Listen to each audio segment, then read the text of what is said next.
Welcome to About Mansfield, your audio newspaper. I'm Steve Casillo with the March 13th, 2024, 213th edition, always broadcasting from the Somark Studios. Colleen Daniel is in Studio West, and we are here with the About Mansfield news team. Coming up today, as always, Mansfield news, talk, and information. And a little later in the episode, you will have a chance to win a $25 gift card to a Mansfield restaurant of your choice with our Mansfield Trivia Question, courtesy of Joe Jenkins Insurance. Let's take a look at the stories we're covering this week. Mansfield ISD warns parents about the dangers of vaping. We have the info you should know before you go to this weekend's Pickle Parade. Mansfield tops the list of safest and most affordable cities in Texas. And couple ties the knot at local senior living center. In sports, Lake Ridge boys fall short in their quest for a state title. And in the talk segment, Steve talks in studio with city councilperson and local author Tamera J. We are Mansfield's only source for news, talk, and information. This is About Mansfield. Hey there, it's Luke from Cool Hand Electric. Are you tired of dealing with plugs or lights that just won't cooperate? Well, don't fret. Give us a call. Worried about power outages or surges damaging your precious electronics? We've got you covered. Whether it's a whole house generator or surge protection, our solution-oriented Cool Hands are ready to tailor the perfect option that suits your needs and budget. At Cool Hand Electric, excellence is still cool. Cool Hand, Cool Hand, Cool Hand, where excellence is still cool. Hey, it's Steve Casillo, and we all remember the storm that blew through our town back in June that pelted this community with baseball-sized hail. It did a ton of damage around Mansfield, including my own roof. Regular listeners to About Mansfield have heard Paul Duncan's commercials for Trinity Roofing and Construction, and after the storm, I reached out to him, and boy, am I glad that I did. From the first call to Paul to working with the crew leader, the scheduling department, and the entire construction team, and how it all played out with my insurance company, working with Trinity Roofing and Construction was a breeze. It's easy to see why they're a platinum preferred contractor with Owens Corning with an A+ rating with the Better Business Bureau. So if you're thinking on replacing your roof, look no further than Trinity Roofing and Construction. They're a Mansfield-based company, and you can find them on the web at trinityroofingconstruction.com. Again, that's trinityroofingconstruction.com. Are you ready to take advantage of falling mortgage interest rates in the coming months? This is Roger with the Roger and Beth team. With housing demand predicted to increase across the DFW Metroplex, the Roger and Beth team are standing by to help move you and your family forward. No move in your future? That's okay too. It's time for your annual review of your real estate portfolio, and we're happy to help. Contact us at homesinmansfield.com. That's homesinmansfield.com. Hi, I'm Jennifer Cowley, president of the University of Texas at Arlington, and you're listening to About Mansfield. Welcome back to About Mansfield. This portion of the news is brought to you by the Grandview Event Center in Mansfield. Mansfield ISD says, don't let appearances deceive you. When it comes to vaping, teenagers are getting very creative in disguising their e-cigarettes. Many e-cigarettes and vapes used by teenagers are cleverly disguised as USB flash drives, writing pens, or even watches, making them easy to conceal at school. Vaping devices, such as a puff bar, are designed for one-time use and are disposable. A word of caution to parents of teens. The Mansfield ISD Code of Conduct states that a student must be placed into a disciplinary alternative education program if the student possesses or uses an e-cigarette. The American Lung Association reports that vaping is dangerous, highly addictive, and harmful to a child's health and brain development. And like most addictions, it's easier for kids to never start than to try to stop. If you suspect a teen family member is vaping, the school district recommends you visit talkaboutvaping.org for more information. It's an annual St. Patty's event here in Mansfield that seems to only get bigger and better each year. And of course, we're talking about the Pickle Parade and Palooza. With us on the phone is the president of Pickled Mansfield Society, John Presley. Welcome back to About Mansfield. Thank you, Steve. How are you doing today? Perfect. But the big question is, how are you doing? Because it's crunch time. It is crunch time. We are getting all our ducks in a row, trying to get everything set up for this annual event. If I recall, this is the 13th annual, am I right? Yes, sir. This is our 13th year that we have done this event. You have a new parade route this year. Talk about the route. Yes, sir. Our parade route has changed this year. We will be starting on Main Street at Pleasant Ridge. The parade starts at noon, and it will go straight through downtown from Pleasant Ridge all the way to basically Dallas Street, just past the lot and the fire station. It'll be just a straight shot this year. And Pleasant Ridge and Main Street, for those who are need landmarks, that's where the post office is. Yes, sir. That's the post office. What time does the parade start? The parade will kick off at 12 p.m. It'll last roughly hour and 10 minutes. What are some of the other events that will be taking place? Because it's not just the parade, it's the parade and the Palooza. What else is going on downtown? Okay, on Saturday morning, the event will kick off about 9 o'clock. Our shuttles will start running from Legacy High School, so you don't have to worry about parking. We have free shuttles that will shuttle you to the base of the bridge in downtown at 9 o'clock. And then at 10 o'clock, we have our annual baby parade, which has been one of the highlights of the event for years now. All the parents decorate their little babies in floats and wagons, and it is just absolutely adorable. That will start at 10. The parade will kick off at noon. We have our standard band that will play starting at 9 o'clock on the main stage in downtown. That is Run for Cover. And then after the parade, we are very proud to say we have the Western Rewind Band that will start at 1:30 on the main stage. And then after they are through performing, we will have our pickle eating contest, our pickle juice drinking contest. It's actually going to be at 4 o'clock. And then after the contest, we have Corey Morrow, our headliner, going on at 4:30 to 6:30 on our main stage. Wait. The Corey Morrow? The Corey Morrow is coming to Mansfield, Texas, and performing for the Pickle Parade. Yes, sir. That's huge. Yes, it is. We're very excited about having him come perform for our hometown. That's coming up this coming Saturday on the streets of Mansfield on Main Street. And this is the Pickle Parade this coming Saturday, March 16th. Get out there early in the morning, go park at Legacy High School, enjoy all the festivities. Oh, my gosh, and enjoy Corey Morrow. Yes, sir. We will have about 70 retail vendors set up in downtown. We will have about 30 food vendors, so we will have all kinds of things. We also have a free kids area that will start Saturday morning with face painting, building crafts. We have a train ride. We have a petting zoo.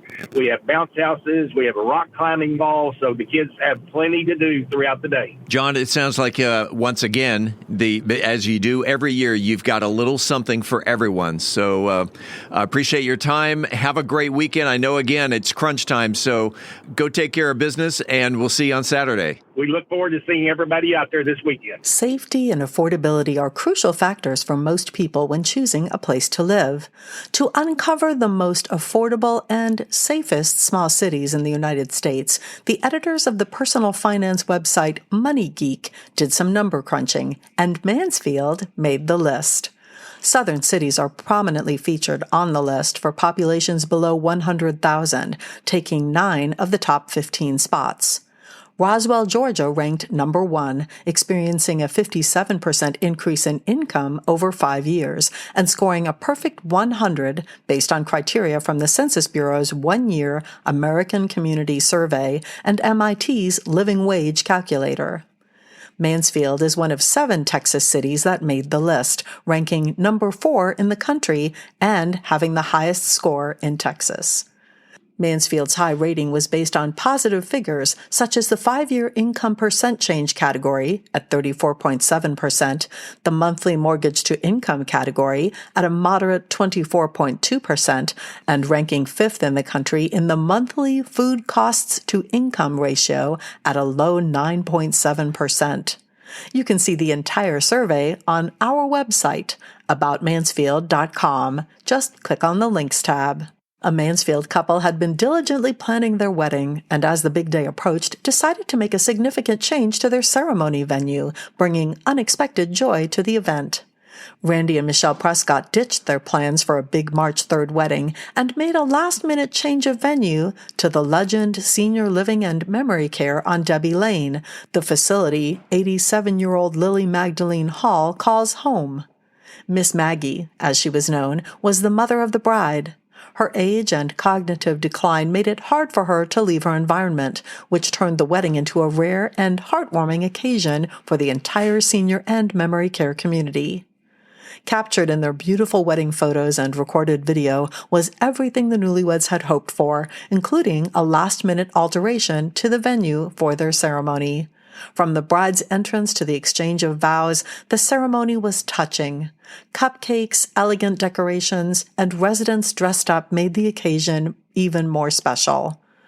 A photograph of Michelle with her mom spoke volumes about how the moment was meant to be. On their wedding day, the newly married couple expressed that they had no immediate plans for a honeymoon. Their priority was spending as much time as possible with Miss Maggie. Just 6 days after the wedding, Miss Maggie passed away on Saturday at the age of 87. Lake Ridge boys fall short of a state title. We'll talk about it because sports is next. Are you ready to create unforgettable memories? Picture this: an enchanting event venue nestled amidst breathtaking landscapes with panoramic views right here in Mansfield. The Grandview Event Center is the perfect setting to bring your vision to life. From intimate gatherings to large-scale extravaganzas, the Grandview has flexible spaces to accommodate any occasion, be it a graduation or school function, art exhibition, or birthday or anniversary party. Book your next unforgettable experience at thegrandviewmansfield.com. That's thegrandviewmansfield.com. The Grandview Event Center, where memories are made and dreams become reality. Book your event today. I'm Philip Washington, Chief Investment Officer of Stonehill Wealth Management and host of the Wealth Building Made Simple podcast. First book I read in college was Rich Dad, Poor Dad, and it changed my life. And since then, I've read tons and tons of books on money. And what I've done is taken those lessons, simplified them, and I talk about those lessons on my podcast, Wealth Building Made Simple. So come hang out with us. We're on every major platform, Apple Podcasts, Spotify, and on YouTube, Wealth Building Made Simple. In sports, it was a thrilling showdown for the state title Friday night as the Lake Ridge boys basketball team faced off against Plano East, but ultimately fell short with a final score of 61-45. The first half of the game saw both teams neck and neck, but Plano East surged ahead in the second half, dominating the third and fourth quarters to secure the victory. Despite the defeat, Lake Ridge's journey to the state final is a testament to their skill and determination on the court. Congratulations are in order for Lake Ridge for their commendable performance throughout the 37-7 season. Meanwhile, over on the pitch, the Mansfield Tiger girls soccer team continues to dominate in competition, adding another impressive win to their record with a commanding 8-0 victory over DeSoto Friday night, bringing a close to their regular season with a 17-3-1 record.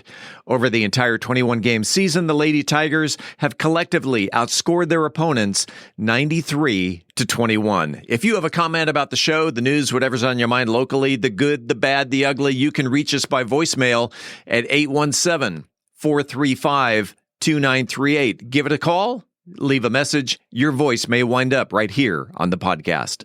This coming Thursday, March 14th, is National Pi Day, honoring the number that just keeps on giving. Pi, or 3.14, of course, is the number that is used to determine a circle's circumference based on the diameter. For example, if a circle's diameter is 6 inches, multiplied by 3.14, the circumference is 18.85 inches. But after the decimal point, the number pi does not have an end to its digits, making it the world's most favorite irrational number.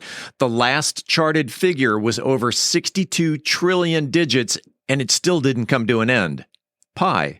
It's a pretty magical number. So how does one celebrate National Pi Day? Well, bake a pie and slice it into 3.14 pieces. Host a pi recitation contest to see who can recite the most digits from pi from memory, such as 3.1415926535, which are just the first 10 digits. Attend a Pi Day event. Many schools, universities, museums, and science centers organize special events and activities to celebrate such an auspicious day. Or take some time to explore the significance of pi in mathematics and its applications in various fields, such as geometry, trigonometry, and physics.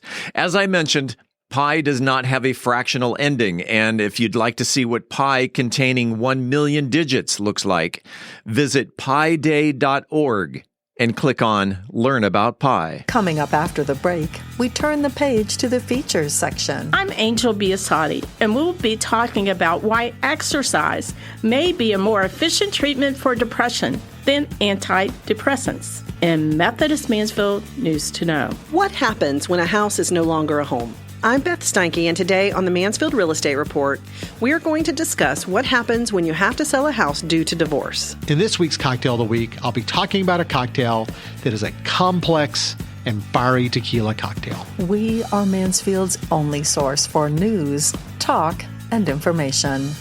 I'm Colleen Daniel, and this is About Mansfield. This portion of the news is brought to you by the Grandview Event Center in Mansfield. Hey there, it's Luke from Cool Hand Electric. Are you tired of dealing with plugs or lights that just won't cooperate? Well, don't fret. Give us a call. Worried about power outages or surges damaging your precious electronics? We've got you covered. Whether it's a whole house generator or surge protection, our solution-oriented Cool Hands are ready to tailor the perfect option that suits your needs and budget. At Cool Hand Electric, excellence is still cool. Cool hand, cool hand, cool hand, where excellence is still cool. At Methodist Mansfield Medical Center, we've been caring for our home team for over 15 years. Today, you'll find award-winning physicians on the medical staff, advanced neurosurgery, a level 3 trauma center, critical care for newborns, and comprehensive orthopedic care. Methodist Mansfield, delivering the care our friends, neighbors, and home team depend on. That's community, and why so many people trust Methodist. Congratulations to Daniel Collins, who knew that the population of Mansfield was a mere 249 residents when the U.S. Census was first taken here in 1880. And here's a fun fact. In 1880, Texas was the 18th largest state in the 37-state union, with just over 1.1 million people. Galveston was the largest city at that time, with 22,000. By comparison, Texas is now the second largest state in the Union with over 20 million people, and Galveston has fallen to 69th place with a population of just over 53,000. When we come back, this week's trivia question. This is About Mansfield. Hey, it's Steve Casillo, and are you ready to make your voice heard? Want to bring out your ideas to life through captivating conversations and engaging visuals? Look no further than Podcast Mansfield Recording Studio, your one-stop destination for award-winning audio and video podcast recording. Equipped with cutting-edge microphones, crystal clear audio recording, and high-definition cameras, we're here to turn your ideas into engrossing content.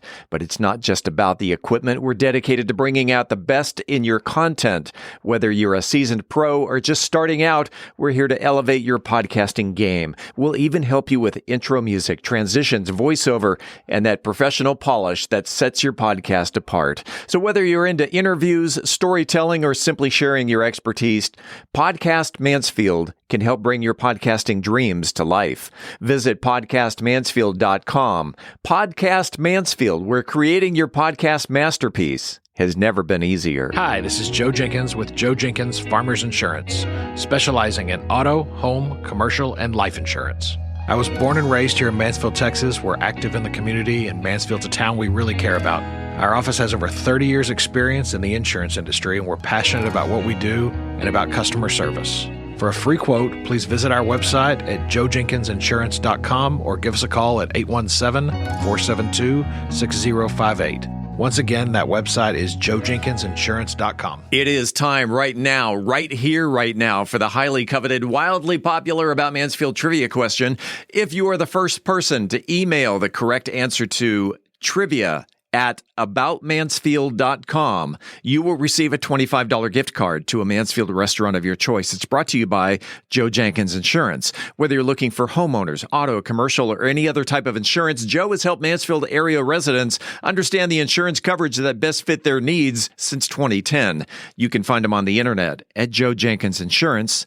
beverage.com. I mention this every week. Not everyone wins on a Wednesday. So if you're hearing this on Thursday, Friday, whenever, give it a shot. You might be taking home a $25 restaurant gift card.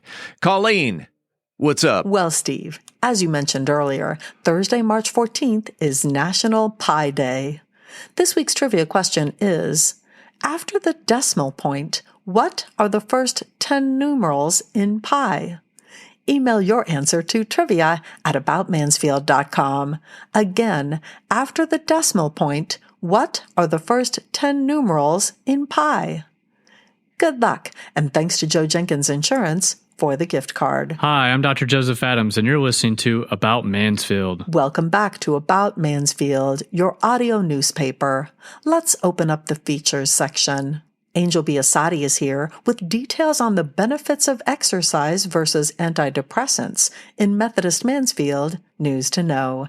Angel? According to a recent study, exercise is 1.5 times better, more effective, to reduce mild to moderate symptoms of depression, psychological stress, and anxiety than medication or cognitive behavior therapy, according to a new study in the British Journal of Sports Medicine. This study found that brief exercise programs provided more benefits than extended regimens, and that higher intensity activities produced the strongest benefits. While all forms of exercise can benefit one's health, the study found large reductions in depression were found for dancing, and moderate reductions in depression for walking, jogging, yoga, strength training, aerobic exercise, and Tai Chi.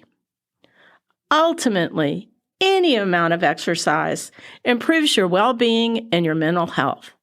That's Methodist Mansfield News to Know. I'm Angel Biasatti, reporting for the About Mansfield podcast. Realtor Beth Steinke has details about selling a house due to divorce in the Mansfield Real Estate Market Update. Beth? Divorce can be a challenging and difficult process for everyone involved. It can create emotional distress, financial difficulties, and can also have an impact on the relationships with family and friends. The process of separating from a spouse can be overwhelming, especially when trying to divide assets, make custody arrangement for children, navigate legal proceedings too, and in many cases, sell the family home. When it's time to sell your home due to a divorce, the stress levels can run especially high. But when you have a skilled real estate agent to help you navigate the bumpy waters, it can turn the Poseidon adventure into much calmer waters. I'm going to share with you the 3 guiding principles that we use that help both parties make a graceful exit. The first principle is communication. It's always our goal to communicate to both parties simultaneously, if you'll agree to it. We will leverage technology to present offers through Zoom, use joint text messaging, and group emails. Communicating simultaneously helps reduce miscommunications and stress, and helps both parties feel heard and equally represented. This one piece alone can relieve a ton of worry and stress during the home sale. The second principle is to create a curated presentation of the home. When your home is on the market, agents will notice if there are 2 names on the title, but only one spouse in the house. All too often, when a buyer walks through the front door, their first question is, why are they selling? Once you get to the primary bedroom closet, we can usually tell if there are only clothes there for one person. We don't want agents to think that they can use that for negotiating power to get a better deal or that you're desperate for an offer. So we will stage the house to make it seem like both spouses are still living there. Why is that important? That goes to our third and most important principle of all, confidentiality. I can't tell you how many agents will overshare information about their client's situation. I mean, after all, we are so friendly and helpful here in Texas. But rest assured, we won't be telling anyone anything about your divorce. It's none of their business. When your nosy neighbors or curious buyers ask why you are moving, we tell them what we would tell everyone. They love this house and it no longer fits their lifestyle. Because we believe in discretion. We want to treat you like we would want to be treated if we were going through this ourselves. Now, what happens if you cannot agree on which agent to choose, what price to sell for, or which offer to select? At some point, if you have truly come to an impasse that your agent cannot work through with you, your home in this matter will go into receivership. Now, you've heard that term used with the Britney Spears situation. Well, don't be like Britney Spears. Don't wait for the judge to appoint a receiver who will make all the decisions for you. That's not in anyone's best interest. If you or someone you know needs to make a graceful exit this year or in the future, share these important principles with them so they can set the right expectations from the start with their real estate agent. Getting this one thing right could be a difference maker for them and for you. Do you have questions about the real estate market or homes in Mansfield? Send a message to info@aboutmansfield.com. For the About Mansfield podcast, I'm Beth Steinke with Century 21 Judge Feist. Shaken or stirred, you know it's going to be good, as Brian Certain focuses on complex and fiery in the cocktail of the week. Brian? This week's cocktail of the week is the Spicy Añejo Margarita. Back during the first week of the Cocktail of the Week segment, my best friend Hugh Hutton and I went and spent the day with Ryan Huntley, who at that time was the general manager of Medea up in Plano. Since Hugh and I are both TABC licensed as bartenders, Ryan allowed us graciously behind the bar to play with and create a new cocktail for Cinco de Mayo 2021. This take on their signature New Mexican martini is one of the cocktails that we played with. The Spicy Añejo Margarita puts a creative twist on the traditional margarita by incorporating jalapeno peppers, olives, mandarin liqueur into the mix. The result is a cocktail that balances sweet, savory, spicy, and citrus for a complex sipping engagement. While quality Añejo tequila provides the smooth base, the additional ingredients each enhance the margarita in their own way. Let's take a minute, let's talk about each of the ingredients and why I've chosen them for the cocktail. This cocktail calls for using 100% agave Añejo tequila, which is aged in oak barrels from 1 to 3 years. These oak barrels are used bourbon barrels in most cases. So you know me and my affinity to bourbon, that Añejo tequila is going to bring in some of those same flavors. Woody, brownish color, the Añejo tequila has a sophisticated peppery flavor and a smooth finish that makes it the perfect for a high-end craft cocktail. The Añejo is truly a foundation providing rich agave flavor. To balance out the spicy kick of the jalapenos, the margarita contains agave nectar or syrup. The agave sweetness counteracts the heat and gives the cocktail body. It also gives it balance. Look for quality, organic agave nectar that will nicely accent the aged tequila without overpowering it. The Mandarin Napoleon liqueur is a mandarin orange liqueur that adds a layer of fruitiness. It also has cognac in it, so it adds a very nice, subtle extra.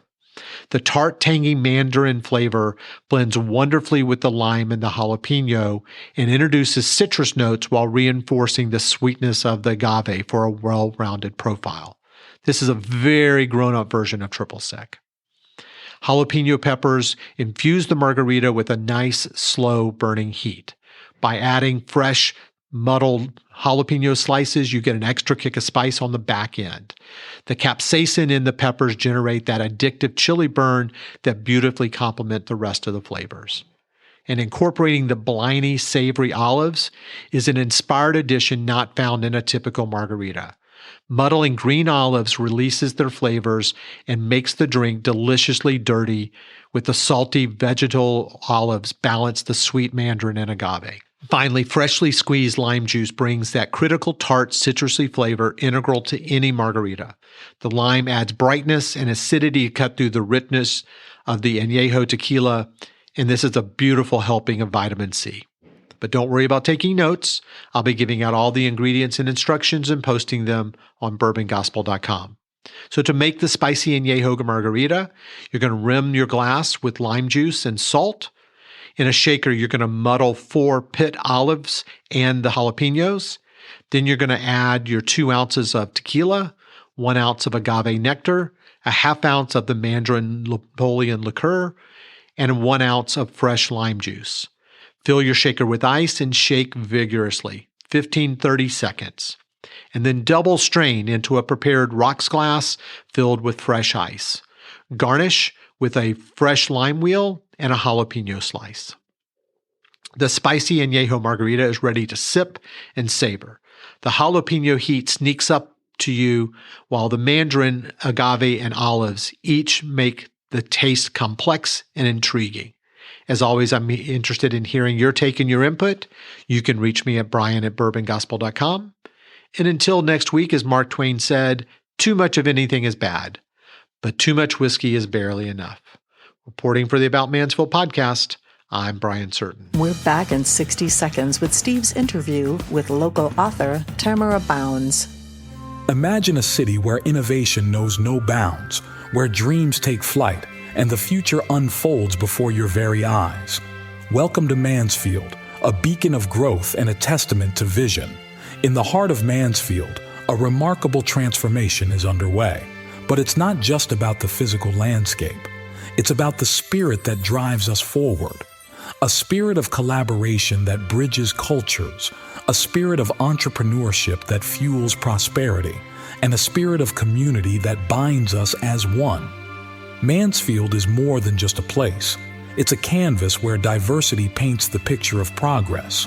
From art festivals that ignite creativity to tech hubs that redefine boundaries, this city celebrates every voice, every passion. Mansfield, where growth knows no limits and the vision is limitless. Brought to you by the unstoppable spirit of the Mansfield Economic Development Corporation. Hi, I'm Paula Giammo Morales, Tarrant County Jury Bailiff, and you're listening to About Mansfield. Welcome back to another segment of About Mansfield. I'm Steve Casillo as we make the transition from news to talk. And in the studio today, you know, if you are a regular listener to About Mansfield, you know that I occasionally, and I love to have local authors in the studio to talk about their recently released book. And in the studio today, Yez is one of those authors. You know her because if you follow the podcast and if you follow City Council, you definitely know the name. She holds the place of Place 2 on the Mansfield City Council. And we welcome to the studio Tamera Bounds. Welcome to About Mansfield. Well, thank you. Thank you for having me. You are a published author, and you came to me about 2-3 weeks ago, and you said, I've got this book. And I read at least the synopsis on Amazon, and I said, yes, I want to talk to Tamera J. Bounds about perfect eyelashes and uphill climb. And to a note to the listeners, we're going to talk about self-image and drug abuse and physical abuse and welfare and suicide, depression, self-doubt, teen pregnancy, emotional outlets, and God and music. Yes, it's all of that. And more. Oh, yeah. Oh, yeah. So the synopsis on Amazon says this book is more than just an autobiography of one woman. It's the story of all women. It's a testament to similarities and the uphill battle. Tell me about the story of all women. Well, there's things that we share amongst ourselves as far as when we're a mother, we become a mother, we hold down a job, we have leadership, we all basically think the same thing as far as how we look at ourselves in the mirror. I talk a lot about that, about the face in the mirror, about how we present ourselves to society, how our children, what our children think about us, what our spouses think about us, what our boyfriend thinks about us, what our parents think about us, and what colleagues think about us. And those things go on in our mind in milliseconds. And we're sitting here thinking about how we move forward through the day and what we carry with us. Every woman does this. Every woman. And before we started recording, you were talking about how a woman going on self-image, their beauty, and their am I too heavy? Am I not heavy enough? Am I not only self-image? Here comes self-doubt. Am I worthy enough to go out in society? You know, to a certain extent, we're told, and we see on billboards and we see in magazines that how a beautiful woman's supposed to look, and if you look a certain way, then all things will come. I remember watching The Swan back in the old days. And the Swan would take women, ugly ducklings is what they were called. And if you qualified as an ugly duckling, you would go on their show and they would basically remake you. And I remember watching it, thinking to myself and looking in the mirror, am I an ugly duckling?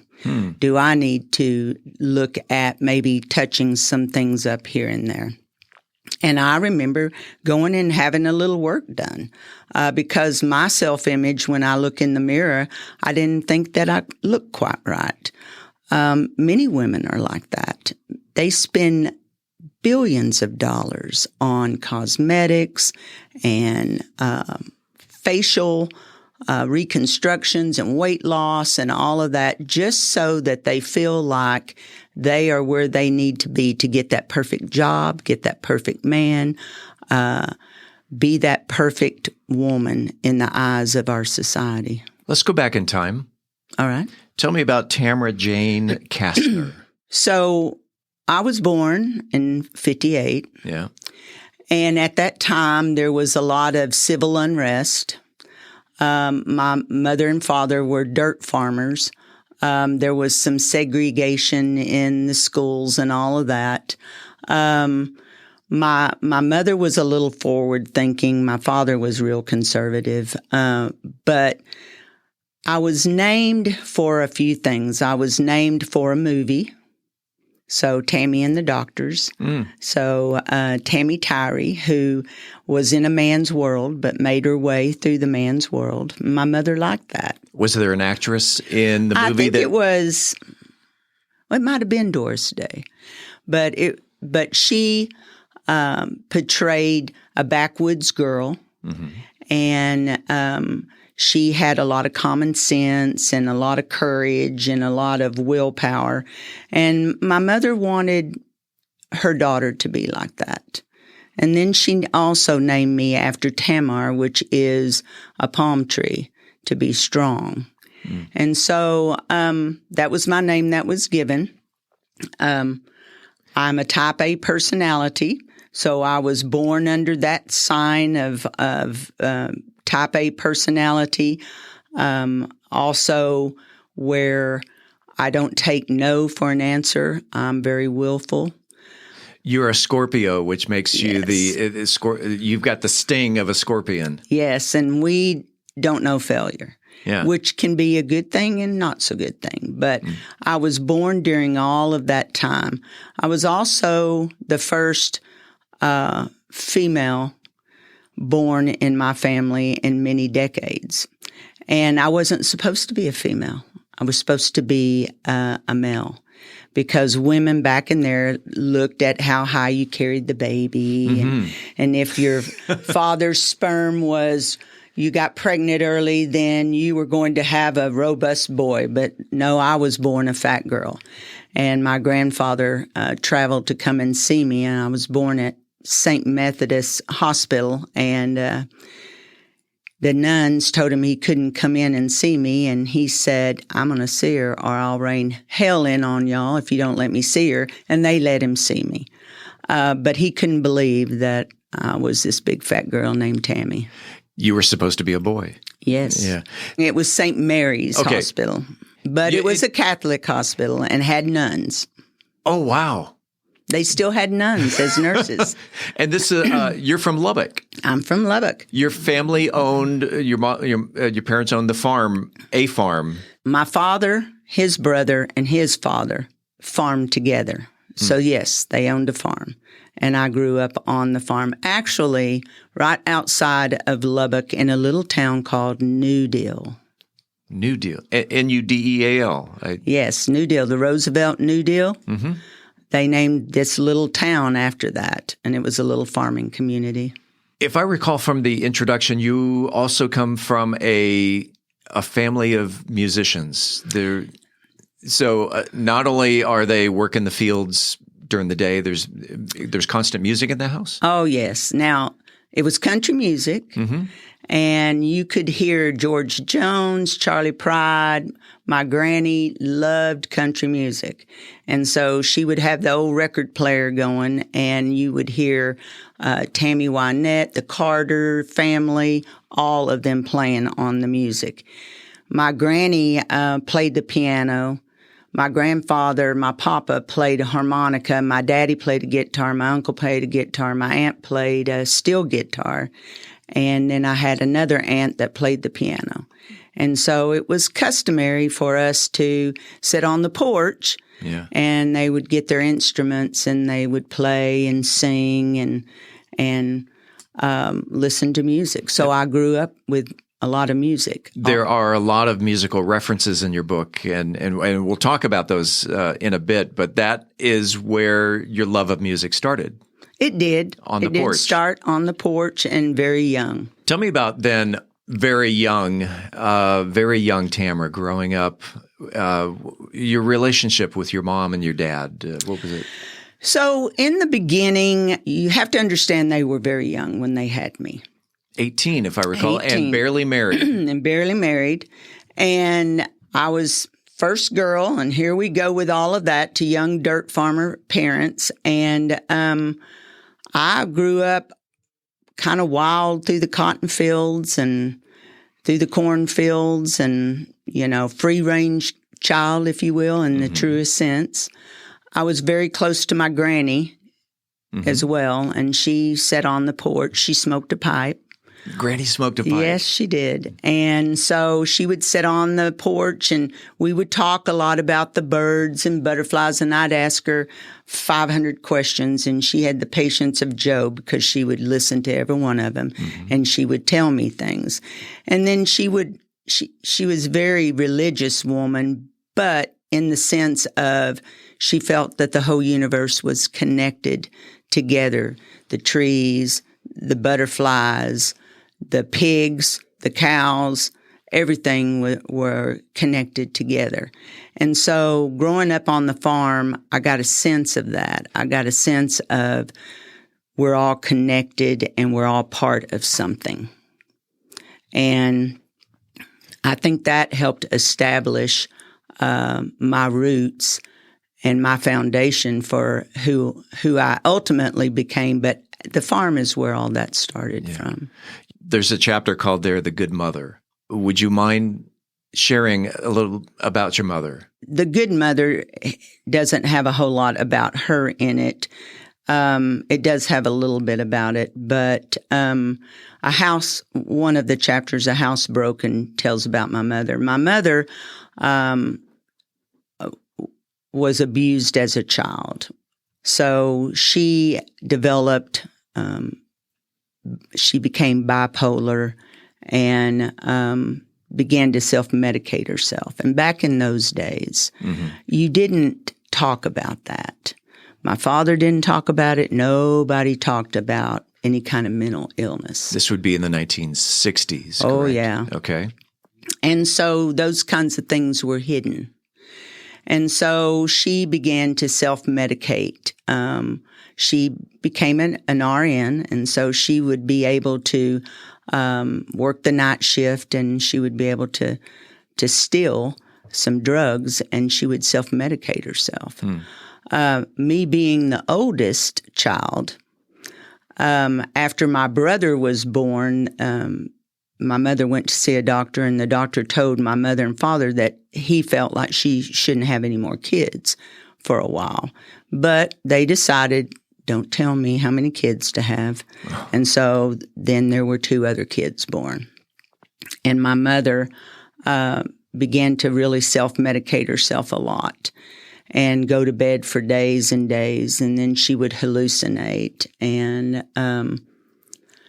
my father worked all the time. About that time, we had lost the farm, and so we had to move in, and he had to work at the Caterpillar house. And so it was a new thing for him as well. And with him being gone and my mother, heavily sedated all day long, I became, at about 10 years old, the mama to my brothers and sister. And so if I didn't cook or get things done around the house, my mother would beat on me. And up until I guess I was about, I don't know, probably about 12, 13 years old. Yeah. And she was beating on me in the kitchen, and I grabbed her and threw her on the floor and told her not to ever touch me again or I would hurt her. And I knew at that point in my life that as I got older, I knew that I would have to try to get out of that situation. Yeah. And the reason, a side note to the listeners, the reason we are talking about all of this, bringing up your past, is because there are other women in this world who have traveled the same path as you. And as the synopsis says, this is more than just an autobiography. This is not every woman's life, but there's got to be another woman in this world who has traveled that same path.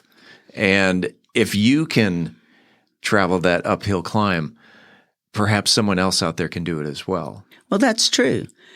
It goes back to your foundation that you make. And there's a piece in there that I remember praying that God removed me out of this situation, and that never happened. But it did build a foundation. Yeah. And people that go through this, to give you an example, my brother and I were both raised in the same house. Mm-hmm. I went on to get into drugs and all that, and so did he. However, I got on with my life and knew that something was wrong and knew that life couldn't just be this. He never did, and he died of drugs. So there's a point that we can't help where we come from and our circumstances, but there is a point that you can stand on your own and you can get what help you need, and you can decide yourself that you're going to lead a better life. Do you recall what age you started doing drugs? Oh, probably about 11. Oh, wow. What was your drug of choice? In the beginning, my drug of choice was smoking pot. Yeah. Because everybody was smoking pot back in the late 60s. 11, yeah. The summer of love. So that was it. And then I kind of moved on from that to a little bit of cocaine and doing some of that. Then I moved on to speed. In my life with my kids, because I was trying to raise 2 kids myself, all on my own, and working 2 jobs. So I got heavy into speed. Made me lose a lot of weight, but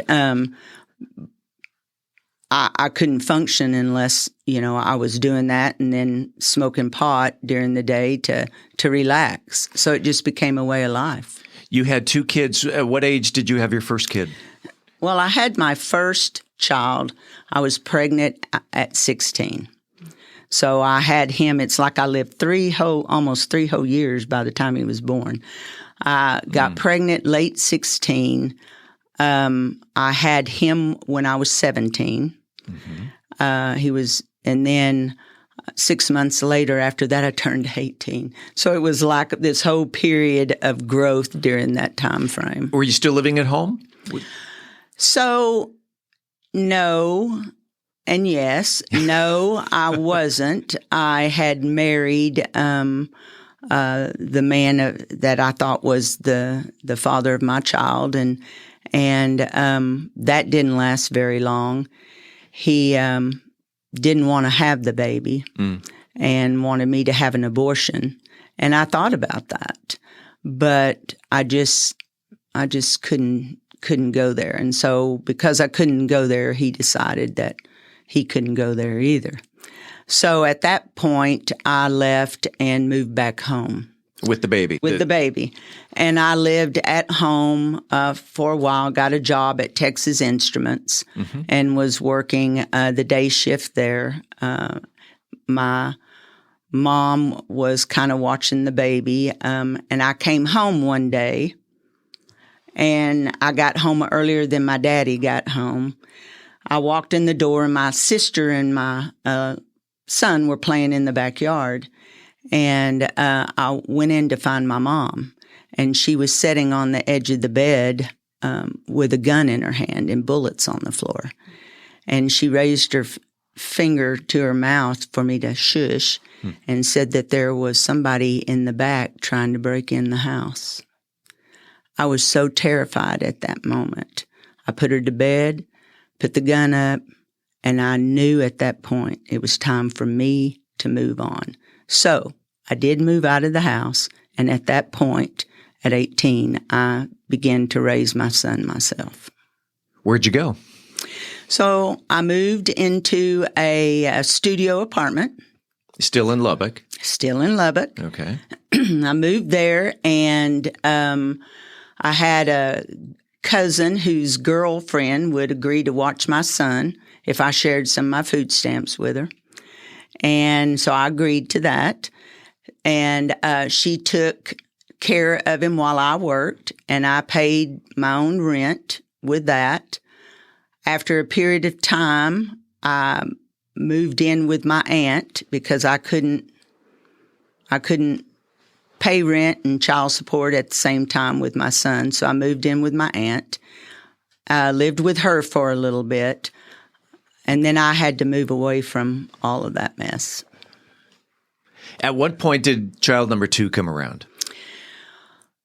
I met my second husband. I call him Magic Man. The Magic Man. The Magic Man. Okay. I met him while living with my aunt.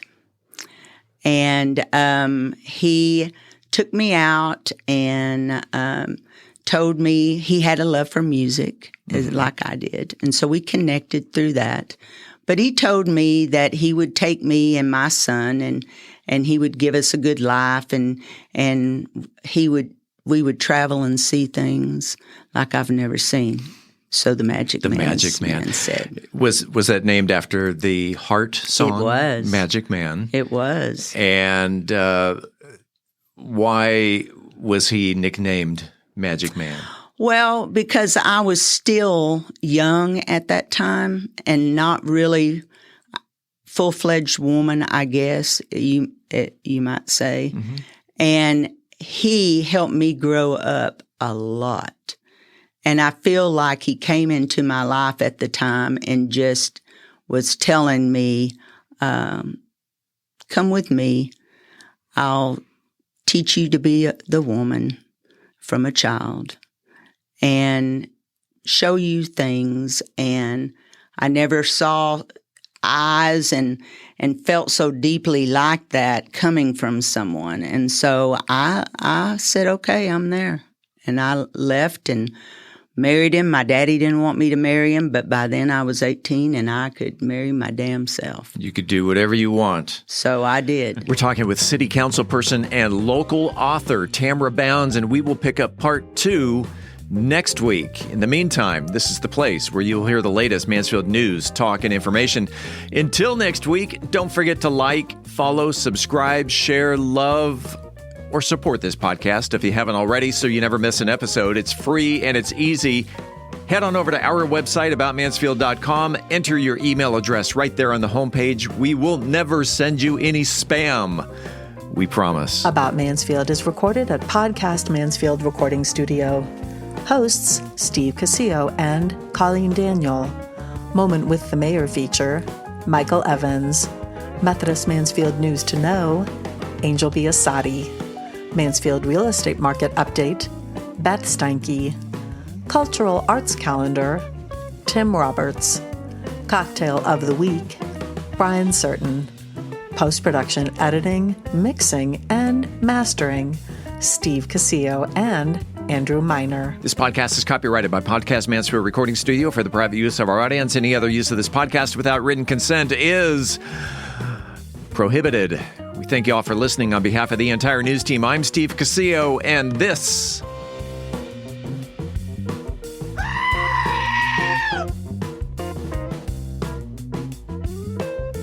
is About Mansfield.